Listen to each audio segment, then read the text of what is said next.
നമ്മുടെ പൂർണ്ണത്രയീശ ക്ഷേത്രത്തിൽ വൃശ്ചികോത്സവം തുടങ്ങിയിട്ടുണ്ട് കേട്ടോ. അപ്പോൾ അങ്ങോട്ടേക്ക് പോകാൻ വേണ്ടിയിട്ടുള്ള ഒരുക്കത്തിലാണ്. ഈ കാണുന്ന ഷോ എന്താണെന്ന് വെച്ചാൽ കഴിഞ്ഞ ദിവസം എൻ്റെ മുടിയിലൊന്ന് സ്പാ ചെയ്തിട്ടുണ്ടായിരുന്നേ. ആദ്യമായിട്ടാണ് എൻ്റെ മുടിക്കൊരു സ്പാ കൊടുക്കുന്നത്.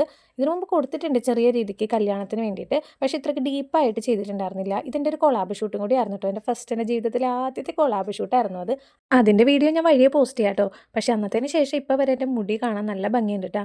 ഇതുവരെ ബ്യൂട്ടി പാർലറിൽ പോയിട്ട് ഞാൻ എൻ്റെ മുടിക്ക് ഒരു ട്രീറ്റ്മെൻറ്റ് ചെയ്തിട്ടില്ല. കാര്യം എനിക്ക് പേടിയാണ് മുടി കൊഴിയോ എന്തെങ്കിലും ഡാമേജ് ഒക്കെ വരുമെന്ന് ഓർത്ത്. നമ്മുടെ നാച്ചുറൽ ആയിട്ടുള്ള ഹോം മെയ്ഡ് റെമഡീസ് ഒക്കെയാണ് ഞാൻ ചെയ്യാറുണ്ട് എൻ്റെ മുടിക്ക്. ഇതിപ്പോൾ ഫസ്റ്റ് ടൈം ഒന്ന് ചെയ്ത് നോക്കിയതാണ് ഇങ്ങനെ ഉണ്ടാവുമെന്ന് ഓർത്തേ.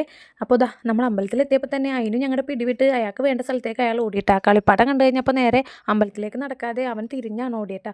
അമ്പലം കാണാൻ നല്ല ഭംഗിയുണ്ടായിരുന്നു. വിളക്കൊക്കെ കൊളുത്തി ലൈറ്റൊക്കെ സെറ്റ് ചെയ്ത് കഴിഞ്ഞപ്പോഴത്തേനും നല്ല ഭംഗിയുണ്ടായിരുന്നേ. എല്ലാ കൊല്ലവും നമ്മൾ വരാറുണ്ട് കേട്ടോ ഉത്സവത്തിന്. ഇപ്രാവശ്യം ഞങ്ങൾ 4 പേരും കൂടിയാണ് കേട്ടോ ഒന്നിച്ച് വന്നത്. നമ്മൾ ചെന്നപ്പോൾ മഴയൊന്നും ഉണ്ടായിരുന്നില്ല. അതുകൊണ്ട് തന്നെ വേഗം എത്തി അവിടെ നല്ലോണം തൊഴാൻ പറ്റി. കുറേ പ്രോഗ്രാമൊക്കെ അവിടെ നടപ്പുണ്ടായിരുന്നേ. കഴിഞ്ഞ പ്രാവശ്യം ഞങ്ങൾ വരണ വഴി തന്നെ നമുക്ക് നല്ല മഴ കിട്ടിയിട്ടുണ്ടായിരുന്നു. ഇപ്രാവശ്യം ഭാഗ്യത്തിന് ആ സമയത്ത് മഴ കിട്ടിയില്ല. അകത്ത് തിരക്കാവണ മുമ്പ് തന്നെ നമ്മൾ കയറി തൊഴുത് ഇറങ്ങിയ സമയത്താണ് ആനനെ കൊണ്ടുവരുന്നത് കേട്ടോ. മൊത്തം 11 ആന ഉണ്ടായിരുന്നു. അതെല്ലാം അവിടെ നിന്ന് കണ്ട്. അതിനാണെങ്കിൽ ആനേനെ ഭയങ്കര ഇഷ്ടമാണ്. നമ്മുടെ അതിൻ്റെ ബർത്ത്ഡേയുടെ കേക്ക് തന്നെ ആനയുടെ തീമായിരുന്നു.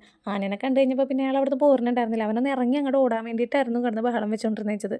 എനിക്കാണെങ്കിൽ ആനേനെ കാണാനൊക്കെ ഇഷ്ടമാണെങ്കിലും ഒരു ഡിസ്റ്റൻസ് വിട്ട് ഞാൻ അങ്ങോട്ട് പോകാറില്ല. കാര്യം എനിക്ക് പേടിയാണ്. ആന നമ്മുടെ നേരെ നോക്കിയാൽ തന്നെ ഞാൻ ചേട്ടനോട് പറയും, ചേട്ടാ ആന നോക്കുന്നു, നമുക്ക് പോകാമെന്ന്. അവിടെ നിന്ന് ഞാൻ പിന്നെ മാറും. ആന നമ്മളെ നോക്കിയാൽ ഞാൻ അവിടെ നിന്ന് മാറും. എനിക്ക് അത്രയ്ക്ക് പേടിയാണ് ആ സാധനത്തിന്. ഇങ്ങനെ മാറി വല്ലയിടത്തും പോയി നിൽക്കാനാണെങ്കിൽ ഇനി മേലെ ഉത്സവത്തിന് വരേണ്ടെന്നാണ് ചേട്ടൻ എന്നോട് പറഞ്ഞേക്കണത്.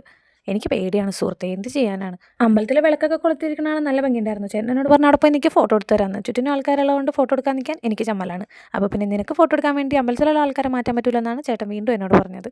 അങ്ങനെ അവിടെ തൊഴുത് ആനേനെയൊക്കെ കണ്ടിട്ട് നമ്മളിതാ പുറകിൽ ഹനുമാൻ ക്ഷേത്രത്തിലേക്കാണ് പോയത്. അവിടെയും തൊഴുത് കുറച്ച് നേരം അവിടെയൊക്കെ കറങ്ങി നടന്നിട്ട് വീണ്ടും അമ്പലത്തിലേക്ക് കയറാൻ പോയപ്പോഴത്തേനും നല്ല മഴ കോരിച്ചൊരിയണ മഴ. പിന്നെ കുറച്ച് നേരം അവിടെയൊക്കെ കയറി നിന്ന് മഴ കുറഞ്ഞപ്പോൾ പിന്നെയും പുറത്തേക്ക് ഇറങ്ങിയപ്പോൾ വീണ്ടും മഴ പെയ്തപ്പോൾ തിരിച്ച് കയറി. അതിനാണെങ്കിൽ ഒരു സ്ഥലത്ത് തന്നെ 5 മിനിറ്റ് കൂടുതൽ നിൽക്കണം ഇഷ്ടമല്ല, അവൻ ഇളകും.